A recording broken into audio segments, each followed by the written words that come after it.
escrever. Então, quem vai escrever o texto tem que estar de acordo. O meu texto tem que estar de acordo. Por isso que eu estou tão preocupada com isso. Juntar eles, não estou conseguindo realizando o que eu estou falando. Mas nós somos professores, a gente dá vários exemplos, que um faz sentido nisso aqui acontece. Porque esse aqui é um esquema da comunicação. Sempre, quando tem humor na tira. Já ouviram falar? Qual a situação que causa humor na tira? Em 99% dos casos, é um problema na mensagem, na adequação da mensagem. A pessoa falou uma coisa, o receptor entendeu? A pessoa fala uma coisa, o receptor entende. Existe um outro também, que é relacionado às funções da linguagem. Esses aqui são os elementos da linguagem. E tem uma função, que é a função que eu uso mais na minha matéria, que chama metalinguística. Alguém já ouviu falar desse termo de metalinguística? Alguém ouviu falar? Metalinguagem, metalinguística? Não? Para mim, é a parte mais importante do sistema, do estudo do sistema da comunicação. Metalinguagem, metalinguística. É quando eu uso uma linguagem para falar da própria linguagem. Como assim isso? Coisa complicada. Uma linguagem para falar da própria linguagem. Uma aula de português. A aula de português usa o português para falar do próprio português. Isso é metalinguagem. Quando, por exemplo, dentro de um filme, tem uma cena que eles estão também rodando o filme, não tem isso? Já viram um filme que fala, tem dentro do filme um estúdio de gravação de filme? Isso é metalinguagem. Por quê? Dentro de um filme, estão gravando outro filme. É quando eu tenho uma pintura de alguém pintando. Ou seja, através de uma pintura, eu estou mostrando uma pessoa pintando também. Eu estou usando a linguagem da pintura para falar da pintura. Isso é metalinguagem. É quando eu tenho a mensagem falando da própria mensagem.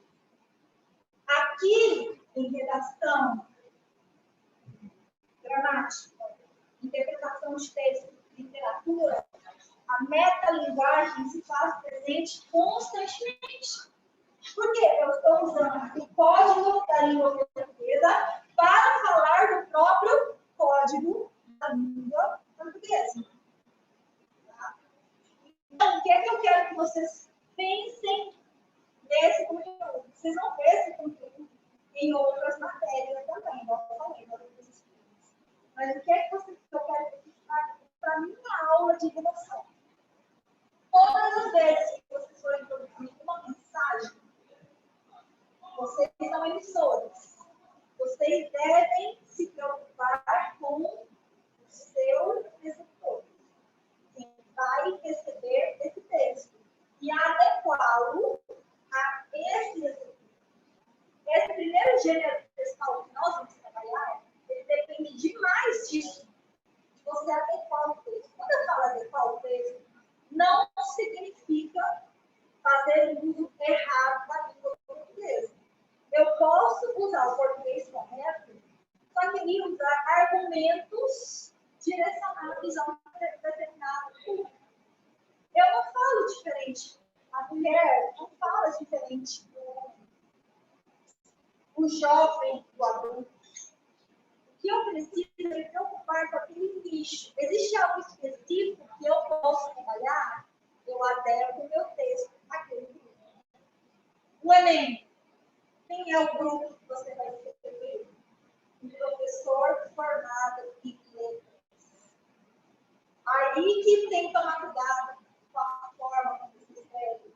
E como conhecer uma pessoa assim, do seu ponto de vista. Por isso, a quantidade ínfima, pequena, de pessoas que tiram 1000 na redação. Tá? Essa é a complexidade. É quem vai perceber o seu texto. Então, disso aqui, a gente vai trabalhar muito essa função metalinguística, que é quando um texto fala dele mesmo. Tá? Pegue um caderno, quem não está copiando aí, comecem a copiar, que eu vou passar um pequeno texto para vocês, bem pequeno, que é extremamente.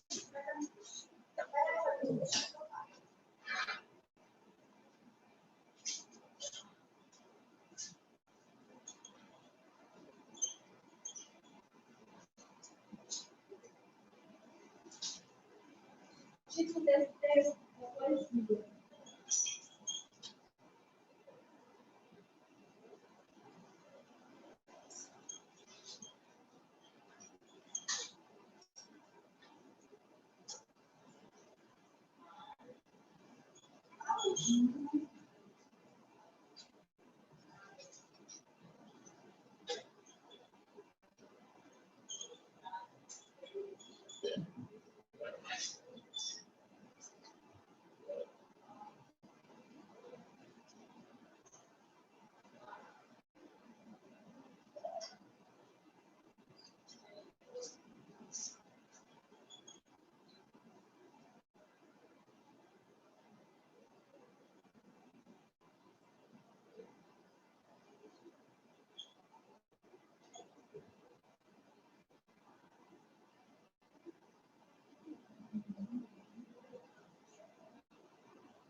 difícil de falar, né?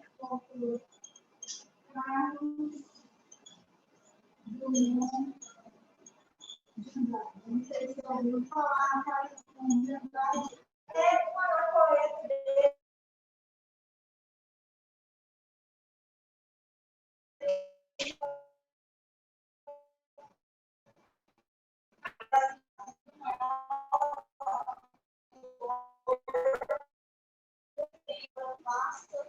Muito estudada, muito importante, vai para os Estados Unidos, concursado, lá escreve sobre a vida, tem várias fases na obra dele, traz muita reflexão, tá?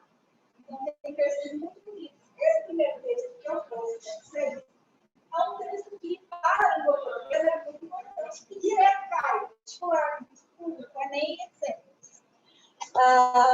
Eu estou pedindo para vocês copiarem, né? Eu também vou mandar direitinho amanhã para vocês, um esqueminha, tudo que eu vou no caso, no outro dia eu faço material e envio no grupo para que não fique, né, perdido, somente quem está em casa. A preocupação mais, né? Vocês estão aqui, a gente tem mais facilidade. Então, o Drummond é muito importante esse texto também, é muito importante. É um poema bem simples, bem pequeno, se vocês forem analisar, tem só um estrofe, tá? Ou seja, são parágrafos, eu não posso falar parágrafo, eu falo estrofe. Esses dois textos têm como um assunto. Os dois textos trabalham a questão da poesia. Só que são dois textos de estruturas diferentes. Então, a primeira coisa que eu gostaria que vocês se ligassem com o conteúdo básico, a gente pode assim, começar o nosso conteúdo de redação eu tenho que identificar a estrutura, a natureza do texto. E eu identifico quando é o próprio olho do texto. Que é saber quando o texto é prosa e quando o texto é poesia. Então, o texto vai ser escrito em prosa quando ele for formado por linhas de parágrafos. Texto em prosa, eu tenho linhas de parágrafos.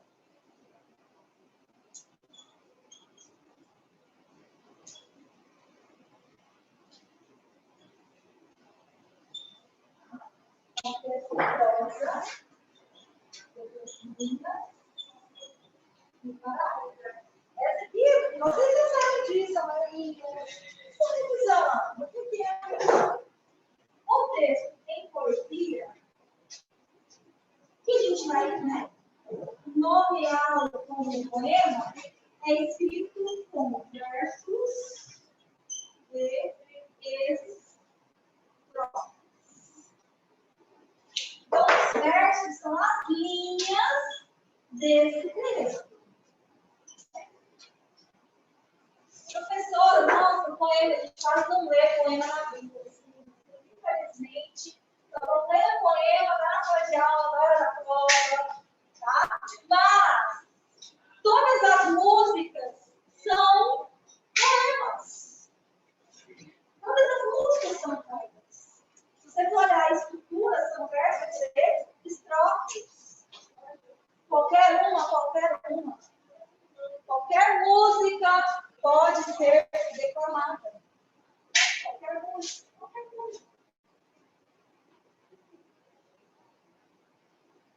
Tem aquelas mais românticas que não são da época de vocês, também não é da minha época. Eu tenho tanto para te falar, mas com palavras, não sei dizer como é grande o meu avanço por você. Toda música é poema, sim, toda música. Eu, parado, um bailar. Assim, pode virar poesia? Pode virar. Olha, todo mundo fechando os cadernos. Olha, ninguém vai embora, não. Só vou ficar aqui até a semana toda. Vocês foram embora ontem? Foram? Embora. Pessoal, o que eu quero que vocês se apeguem desses dois textos é a estrutura, certo? Linhas e versos, estrofes e parágrafos, tá? Eu saber diferenciar. Porque vai que um dia me dá louca aí, eu coloco, escreva um texto em poema com o tema, os estigmas relacionados à saúde mental no Brasil. Aí você vai olhar na prova, faz uma dissertação achando que está arrasando, e antes tinha lá a palavra poema, poesia, e não era prosa. Pode acontecer? Pode, tá? Isso aqui cai direto, porque são as características da prosa. A prosa é o discurso. Aqui, no poema, eu tenho essa declamação. Gastei uma hora pensando num verso que apenas tem, mas não querer escrever. No entanto, ele está cá dentro, inquieto, vivo. Ele está cá dentro e não quer sair. Mas a poesia, neste momento, inunda a minha vida inteira. Oh, meu Deus, ele é um poeta falando de poema. Ele usa uma poesia para falar sobre poesia. Qual é o nome disso? Metalinguagem. Eu tenho função metalinguística também. E esse segundo, também, porque quando eu falo poesia é uma das 7 áreas tradicionais que ela fala linguagem humana, ou seja, ela retrata algo que tudo pode acontecer. Eu estou falando de maneira mais técnica. É um discurso.